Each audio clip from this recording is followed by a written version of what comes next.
psikotik. Oke, ada waham ya. Waham ya. Waham itu apa? Waham adalah keyakinan yang salah ya, yang didasarkan atas kesimpulan yang salah terhadap kenyataan ya, tidak sesuai dengan latar belakang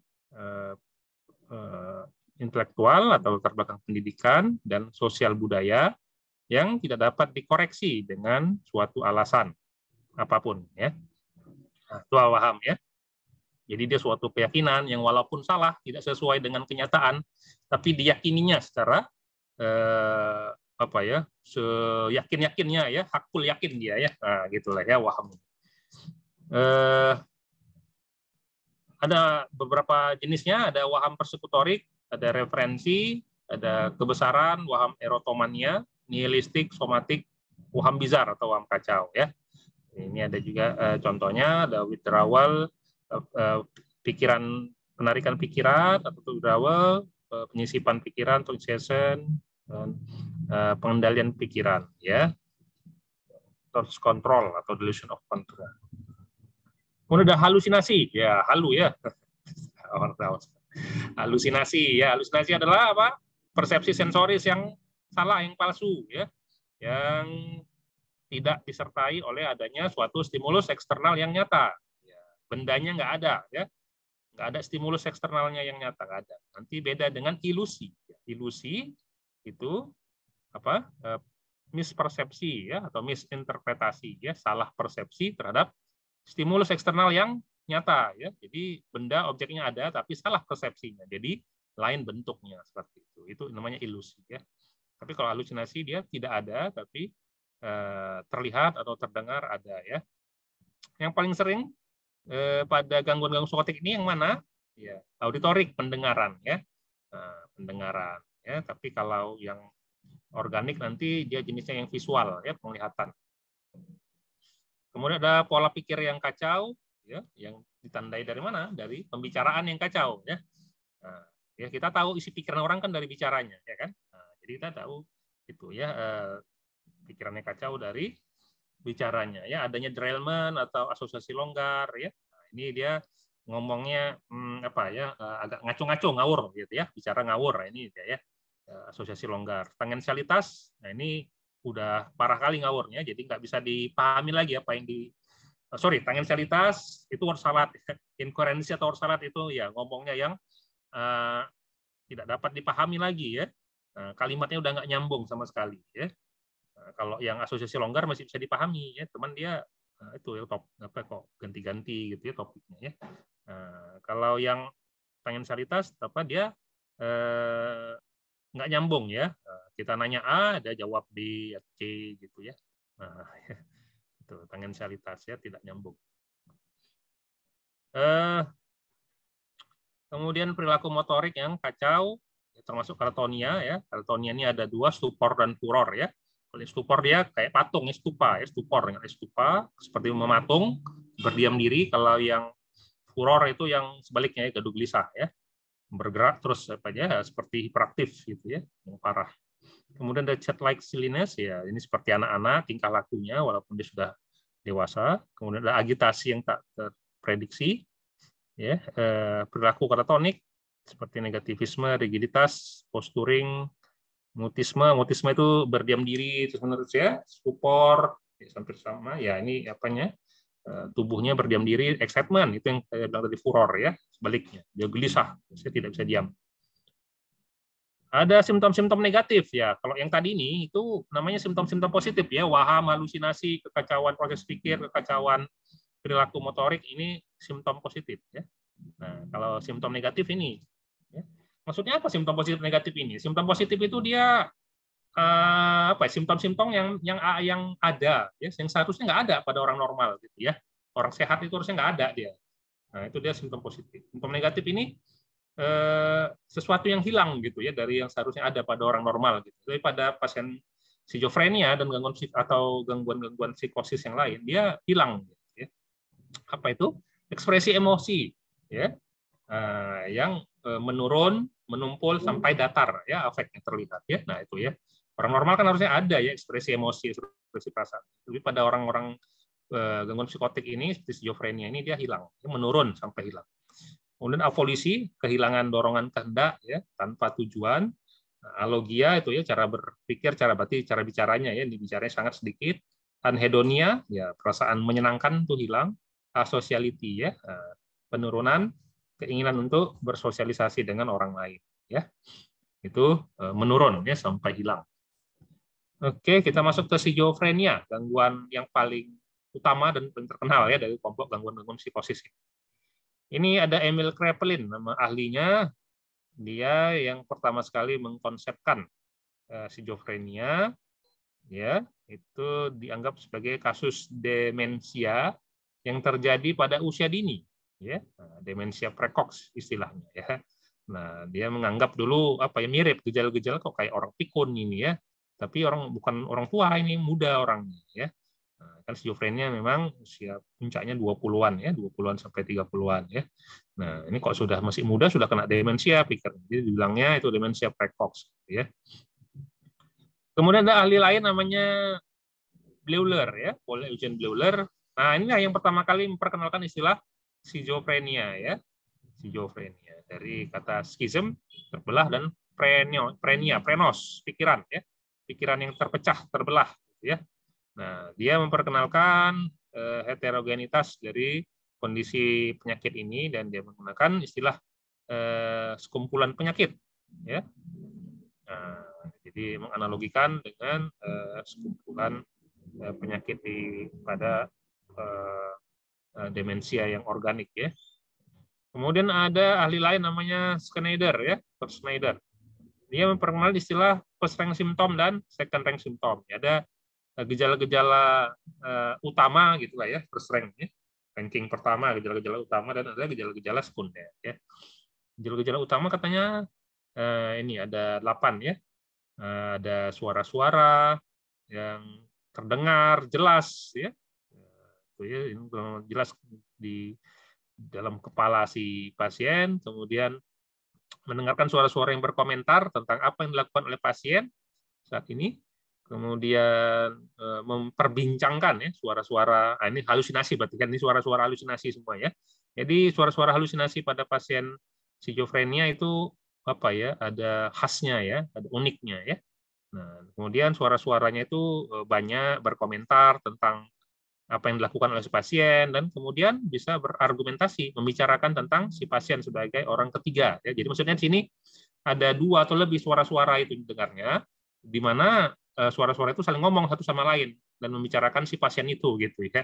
Nah, itu makanya bisa tiba-tiba nanti pasien tiba-tiba kok kayak emosi marah gitu ya. Padahal kan nggak ada orang lain gitu ya. Nah, itu karena mungkin mendengar itu ya, sebagai respon dari suara-suara halusinasinya tadi. Ya, ataupun tertawa sendiri ketawa. Nah, itu bisa juga ya kalau mungkin ada dibilang sesuatu yang lucu tentang dirinya ya oleh suara-suara itu. Kemudian pengalaman yang mempengaruhi ke tubuh ya, yang tak biasanya ya. Kemudian penarikan pikiran ataupun penyusupan pikiran dan bentuk lain ya dari referensi pikiran. Kemudian kekacauan pikiran, delusional persepsi, ya ini persepsi pasien yang tercampur dengan suatu waham ini ya, delusional perception ini ya. Jadi suatu persepsi misalnya dia melihat sesuatu atau mendengar sesuatu, kemudian sesuatu yang dilihat atau didengarnya itu dianggapnya sebagai sesuatu dianggapnya memiliki kaitan ya, hubungan dengan sesuatu yang lain seperti itu. Nah, itu ya namanya delusional perception ya. Dan dia meyakini itu ya gitu ya.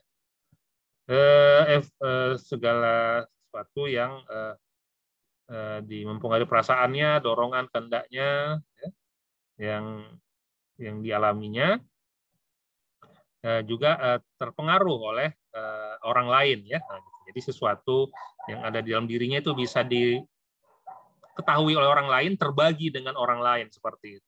Ya, jadi orang lain dianggapnya tahu apa yang dalam isi pikirannya. Atau sebaliknya dia merasa dia bisa tahu apa yang dipikirkan oleh orang lain gitu ya, berbagi perasaan, pikiran ya, dorongan kehendak dengan orang lain ya, itu dia ya gejala-gejala ranking pertama.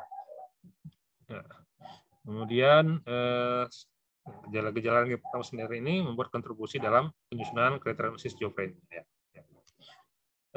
Penting dipahami bahwa skizofrenia tidaklah dipandang sebagai suatu penyakit tunggal ya.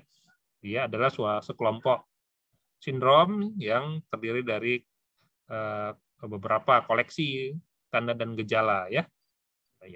Oke, ini prevalensinya secara umum ya dari literatur dikatakan 0,3 sampai 0,7% ya dari populasi. Nah, gitu ya 0,7 ya, hampir 1%. Ya. Ada yang menganggap dimudahkan 1%, tapi ya memang nggak sampai ya, nggak sampai.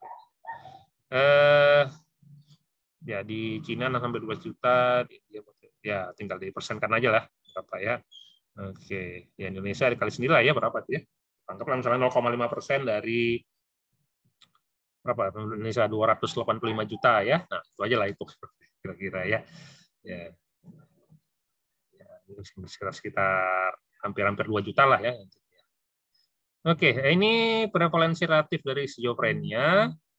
Ya, ini ya menunjukkan bahwa skizofrenia ini cukup banyak ya, prevalensinya cukup tinggi ya dibandingkan Alzheimer 2 kali dari penyakit Alzheimer, 5 kali penyakit multiple sclerosis ya. Nah.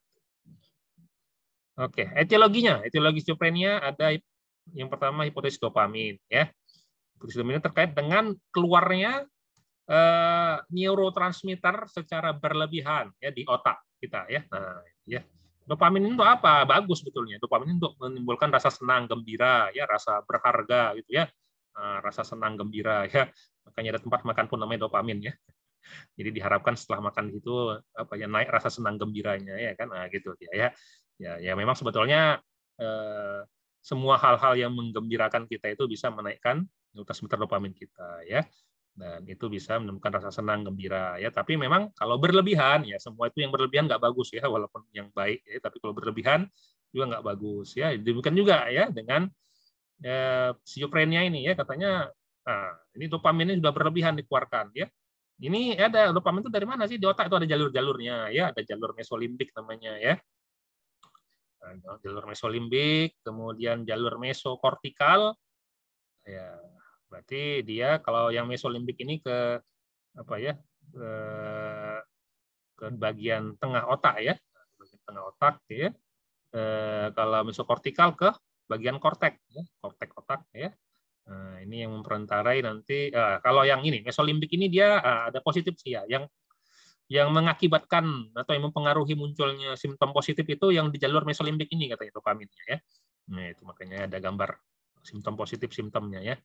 Nah, ya, kemudian kalau yang ke mesokortikal itu yang membuat munculnya simptom negatif dan simptom kognitif. Ya, jadi ada juga ya simptom kognitif ya. Kognitif terganggu. Jadi memang mirip kayak demensia juga ya. Suka bisa lupa-lupa seperti itu ya. Itu bukan hanya di demensia tapi juga bisa di apa kemarin sudah kita bahas kuliah di depresi dan juga di gangguan depresi dan juga di skizofrenia. Kemudian ya ini juga ya, ini jalur mesokortikal ya, ini ada ya jalur mesokortikal ini ada yang ke dorsolateral prefrontal cortex ini ya, DLPFC, dorsolateral prefrontal cortex. Dan ada yang jalurnya mesokortikal ini ke ventromedial, ya, ventromedial prefrontal cortex, ya, sama-sama ke prefrontal cortex ya. Oke, ya, etiologi yang kedua stress diathesis model, ya, model stress diathesis. Jadi katanya seseorang nggak akan muncul skizofrenia kalau dia nggak ada stresornya ya, nggak ada stresornya dan nggak ada diathesis. Tesis itu apa? Bawaan ya.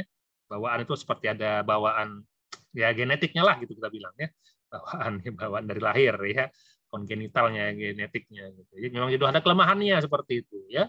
Jadi kena stresor sedikit aja pun jadi dia gitu ya. Nah, jadi ini apa ya? Digambarkan dengan gambar ini ya. Kalau yang atas itu orang yang sehat ya. Yang bawah penderita skizofrenia. Ya, kalau orang sehat dia ini diibaratkan suatu jembatan yang kuat gitu ya. Ada bebannya stresor yang ringan, nggak ada masalah ya, masih bagus, fungsi normal. Ada beban yang berat ya, itu tadi mobil kecil ya, kemudian beban berat digambarkan sebagai sebuah truk ya, Nah, nggak ada masalah juga, masih bisa ditahan ya. Nah, berarti jembatannya memang kuat, bagus ya. Nah, jadi nggak ada masalah. Orang yang sehat itu, yang punya daya tahan mental yang kuat juga ya. Nah, jadi fungsi mental itu sama kayak fungsi fisik kita ya.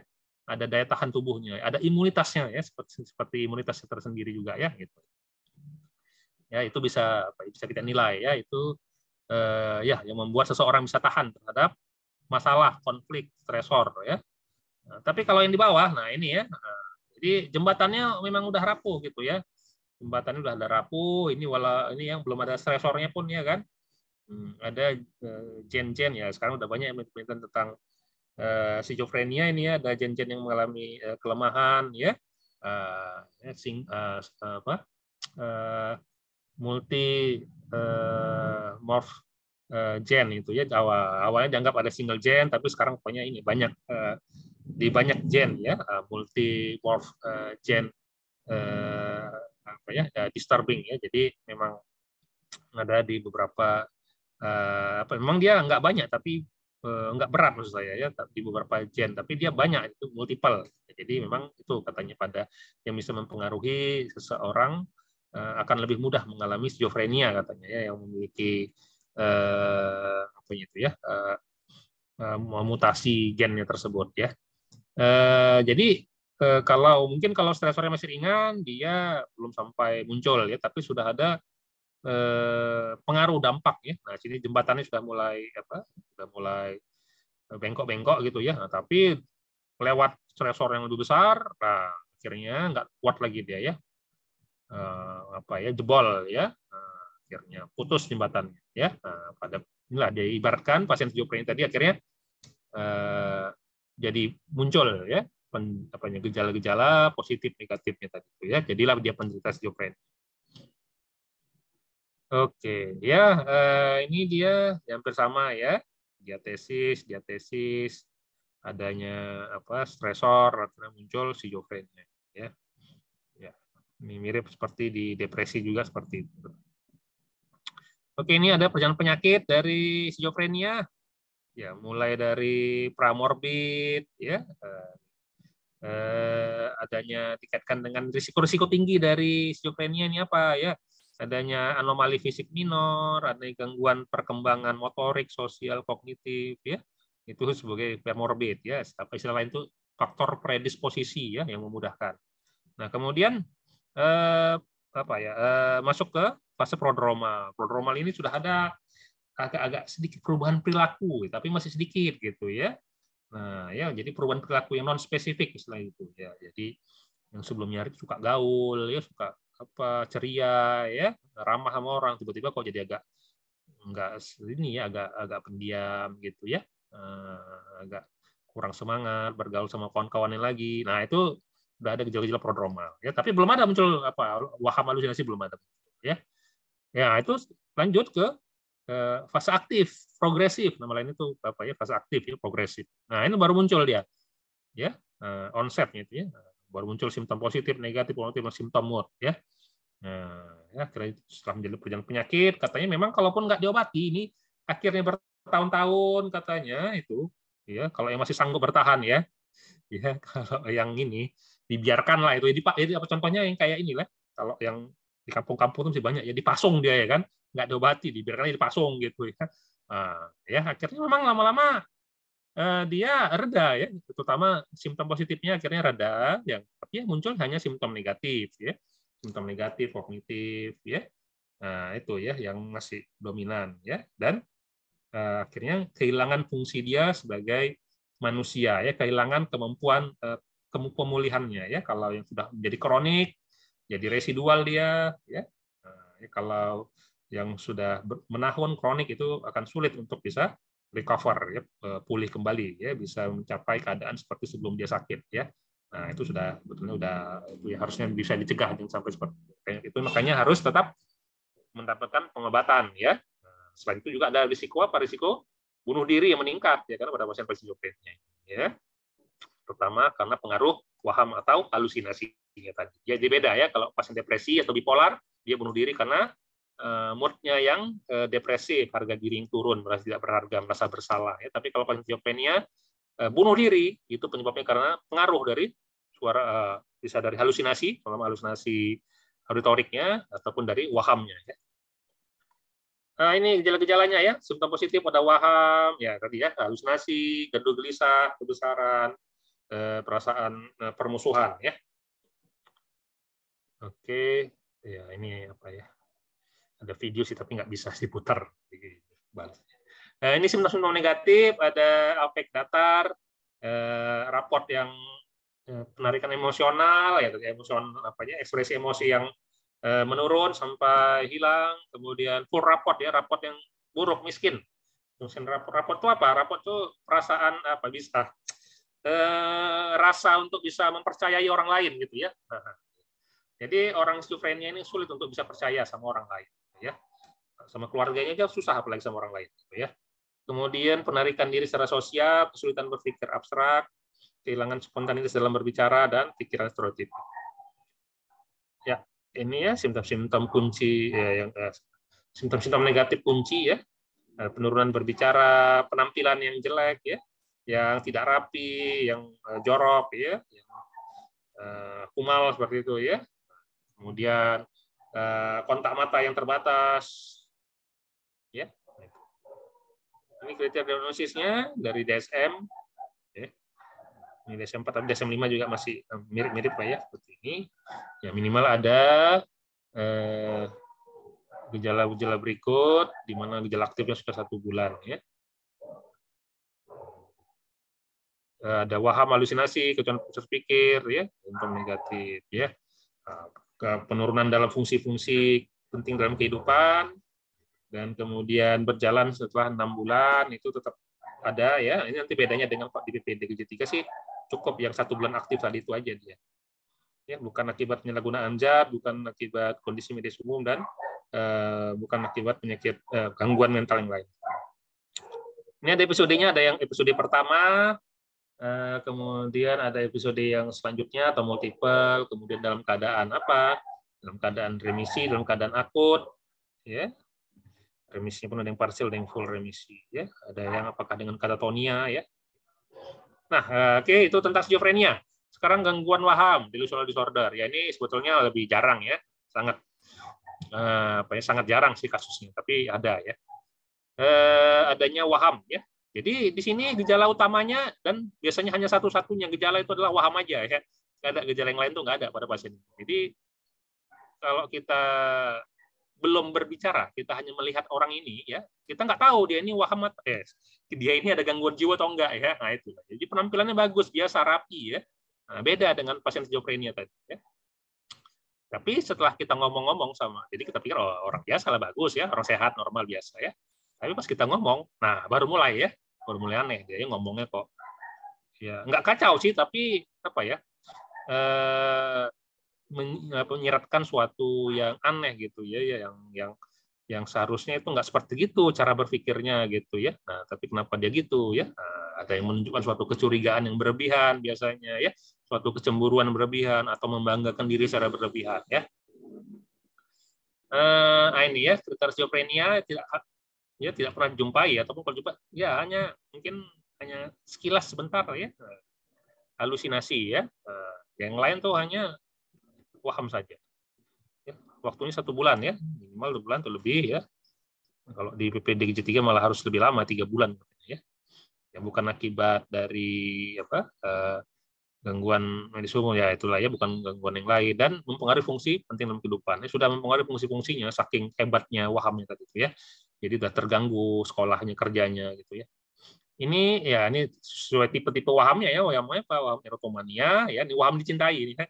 Waham grandiosity, waham kebesaran, waham cemburu ya jelas, waham persekutorik. Nah, yang agak banyak sih ini ya, waham apa?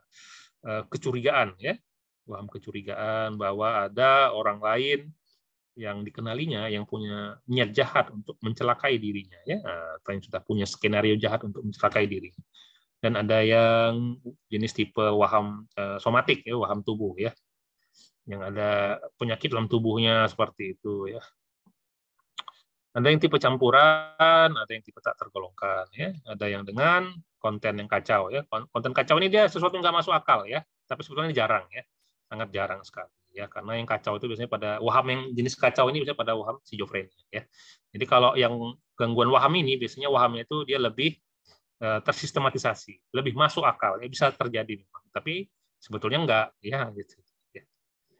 Oke, gangguan psikotik singkat ya ini gampang aja ya, mirip kayak skizofrenia, tapi waktunya lebih singkat, waktunya masih kurang dari 1 bulan ya. Nah, ini ya 1 hari but less than 1 month ya, jadi masih kurang dari 1 bulan gejala-gejalanya ya.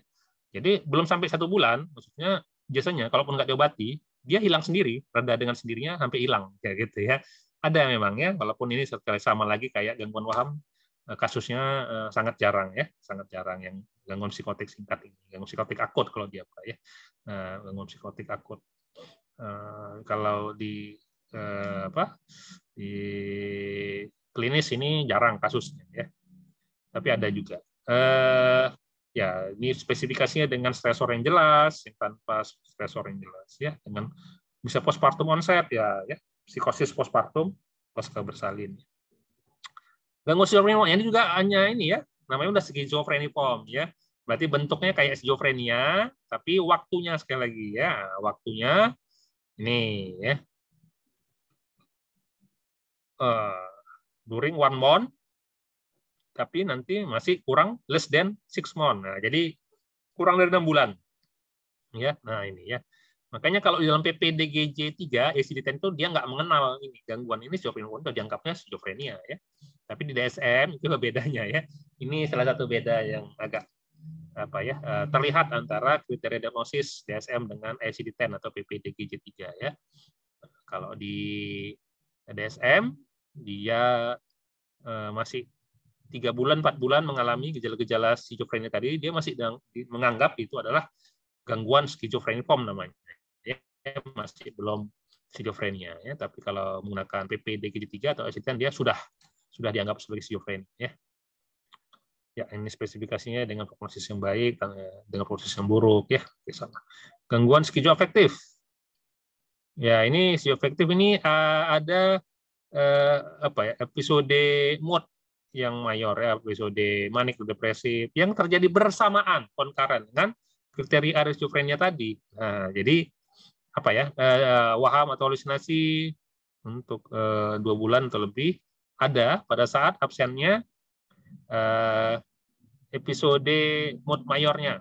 Nah, ya ini yang membedakan dengan, jadi bedanya gimana dengan misalnya gangguan depresi berat dengan gejala psikotik. Ya, ini bedanya ya. Nah, kalau gangguan depresi atau gangguan bipolar dengan gejala psikotik, dia selalu ada episode mood-nya itu ya, episode manik, episode hipomanik, campuran atau depresinya ya. Tapi kalau di gangguan skizoafektif ini pernah ada satu waktu di mana yang minimal 2 minggu katanya ya, yang ada itu hanya waham atau halusinasi saja ya, mirip kayak skizofrenia ya.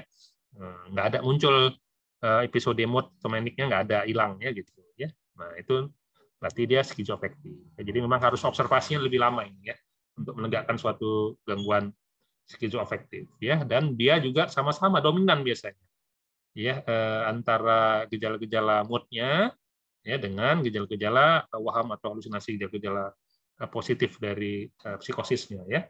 Nah, sedangkan gejala depresi biasanya lebih dominan depresinya daripada psikotik. Oke, ya ini ada tipe bipolar, ada tipe depresi.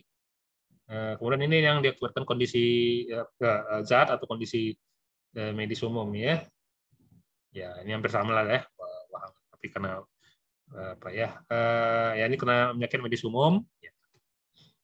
Oke, ya disuruh cek dengan itu ya. Jadi karena memang nanti kalau kalian nanti asisten P3D ya, nanti sebetulnya yang dipakai itu kriteria ICD-10 ya, kenapa? Karena di rumah sakit itu makainya ICD-10 ya, PPDGJ 3 ya. Ya itulah makanya, padahal di kurikulumnya DSM katanya. Itu agak membingungkan memang ya. Tapi ya jadi harus tahu dua-duanya lah ya. Tadi saya sampaikan perbedaannya tadi ya, skizofrenia memakai kriteria ICD-10 atau PPDGJ 3 dengan DSM. Oke, habis ya. Ini referensinya. Oke, ya. Bagaimana? Cukup jelas? Atau ada yang mau ditanyakan? Silakan.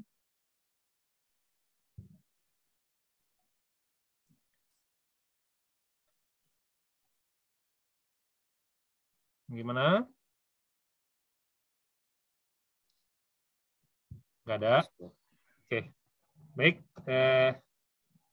Ya, dengan demikian saya akhiri sampai di sini ya kuliah kita di pagi hari ini dari psikiatri di Blok BMS ini. Ini kayaknya kuliah terakhir dari saya ini.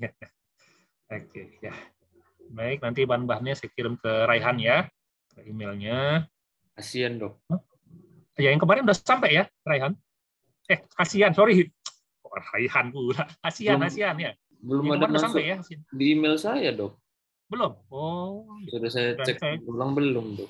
Oh ya, coba nanti saya cek lagi ya, apa saya coba kirim lagi ya, Sian ya. Ya, Dok. Ya, oke. Baik, saya kira sampai di sini. Selamat pagi. Assalamualaikum warahmatullahi wabarakatuh. Waalaikumsalam. Terima kasih, Dok.